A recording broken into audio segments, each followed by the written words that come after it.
So today I want to, I suppose, challenge you, hopefully. I want to talk about, sorry, Rob, look at the flicker or the clicker. My pocket. There There you go.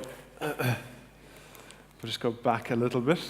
I couldn't speak that fast. So I want to unmask what I call qualitative data. And qualitative data, I wanted to pick kind of a cliched term for it, data of the heart.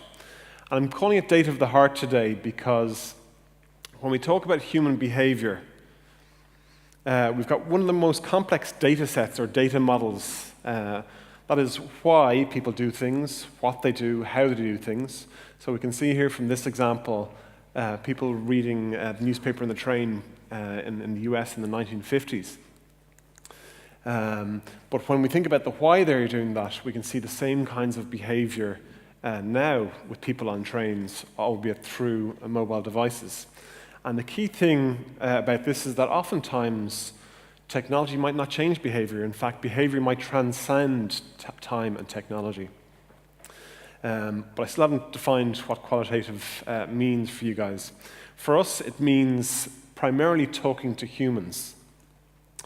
And one of the things that's often leveled against qualitative research is that isn't it less scientific? And why do people ask that? Particularly from the more quantitative areas. It's because, we deal with smaller sample sizes. But I'd argue that qualitative research, for what we do at least, is the only way if we want to understand behavior, if we want to understand what's going on in people's heads and what's going on in people's hearts, so how they feel about things. But ultimately our goal is to seek meaning, just like it is in data science, from a big data, a complex data set. We want to seek meaning. Our process looks something like this. So again, this is probably quite similar at some level of abstraction to what data scientists do. We try and define the research question. We select the most appropriate approach. We gather the data from various data sets, and then we analyze and synthesize that data, or model it. So really it's about going from research to informed action. Okay? In our case, informed action might be a strategy, or a design, or a feature.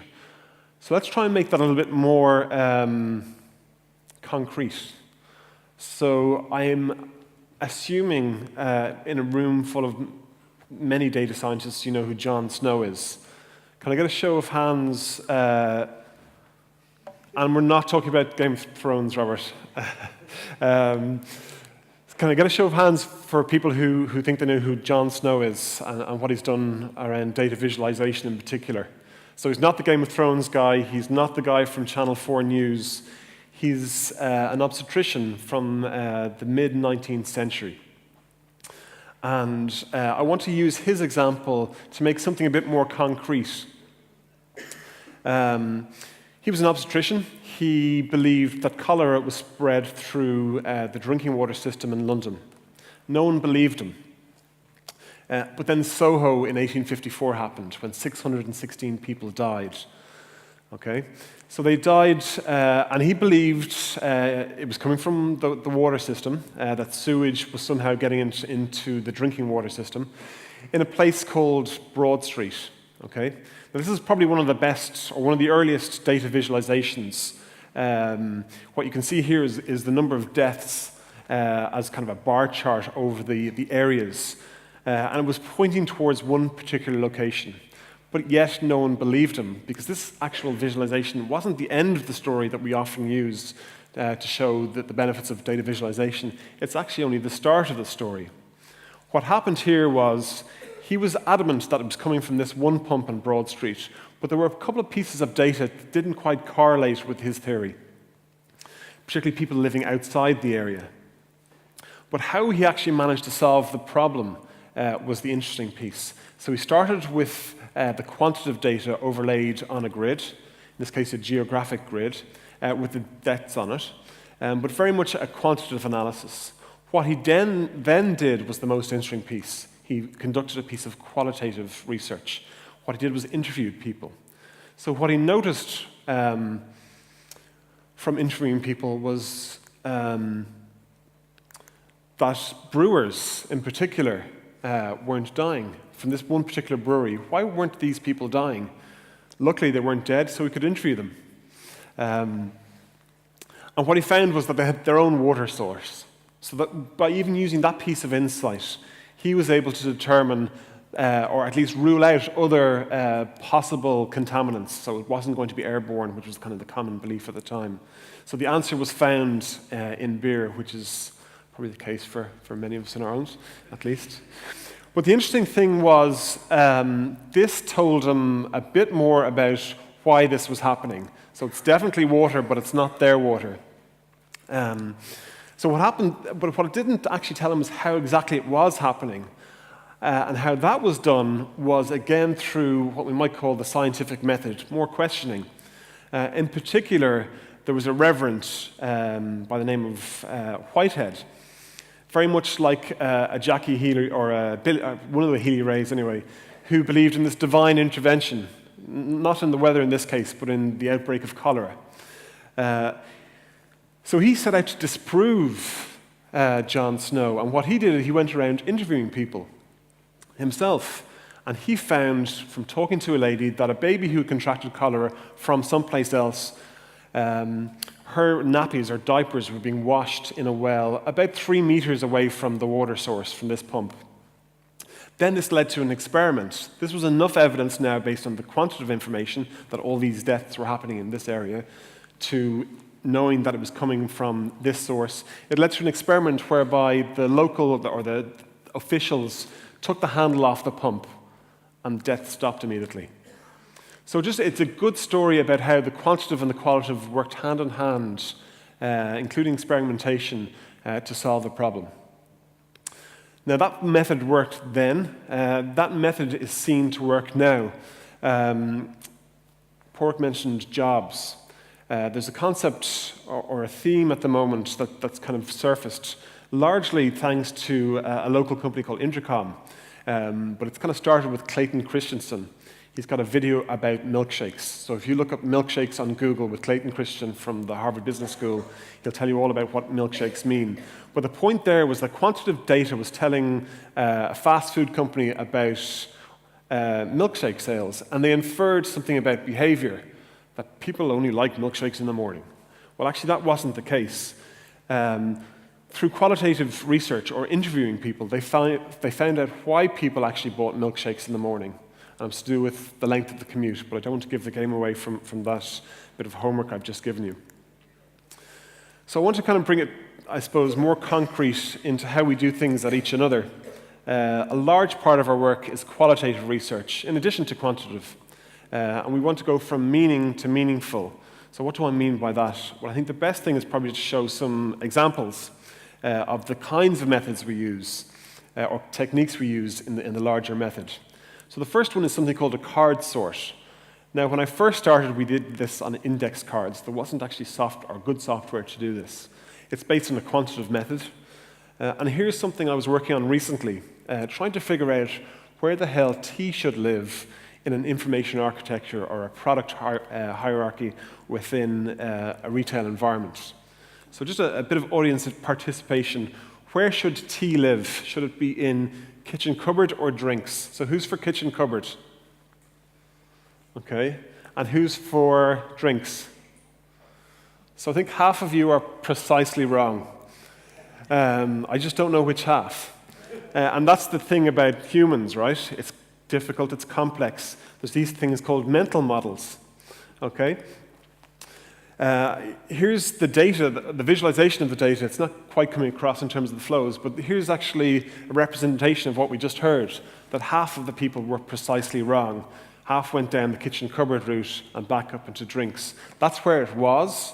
Now, of course, the beauty of a digital rather than a physical world is that we don't have a limitation of space. So we could actually, if we so wanted, to put it into both places, so that both sides of the room would be 100% right.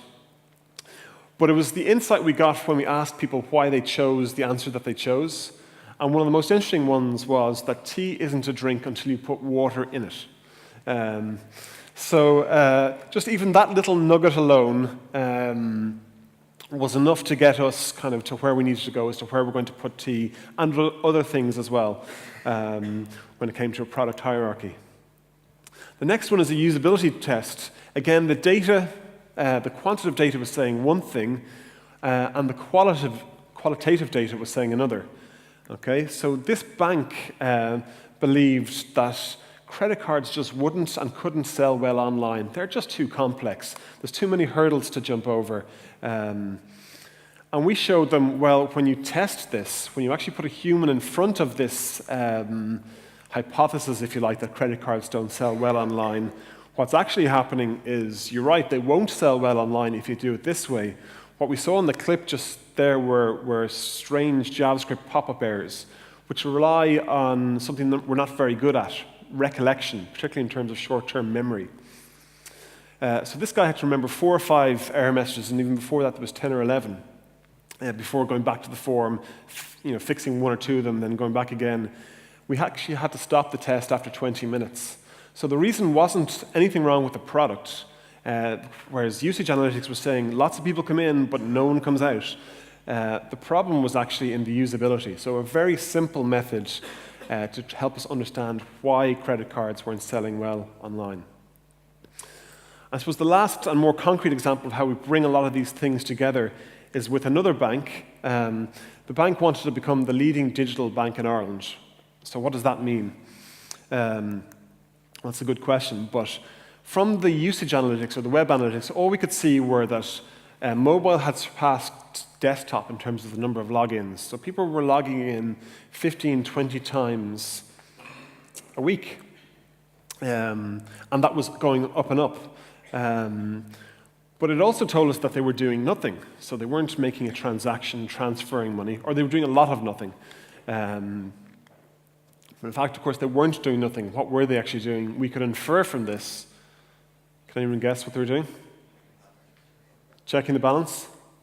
Yeah. A survey conducted kind of verified that inference, if you like, that we had from the analytics, that yes, people were logging in to check their balance. But then what this didn't actually tell us was anything about why they were doing that or where they were doing that. It was only when we started to talk to people when we learned why they were actually doing it and where. So it gave us this sense of context.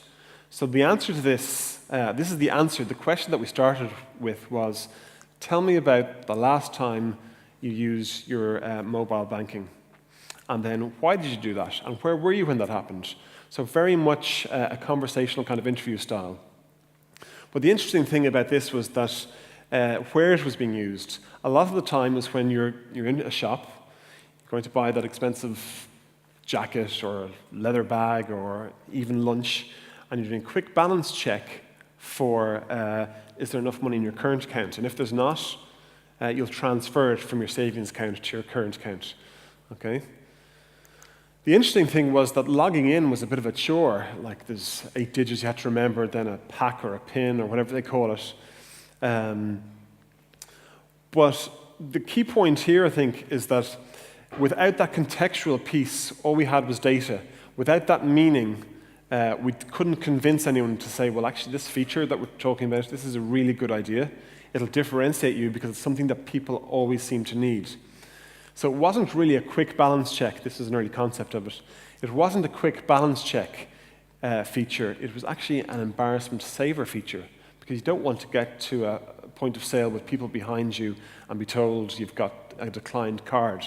So that's the key thing. The job it was actually doing was not allowing you just to quickly check your balance. It was actually to avoid your embarrassment or an embarrassing moment. So I hope I've made the case for a kind of a qualitative approach aligned with a quantitative one. So thanks for listening, and Robert, back to you. Thanks, Laurence.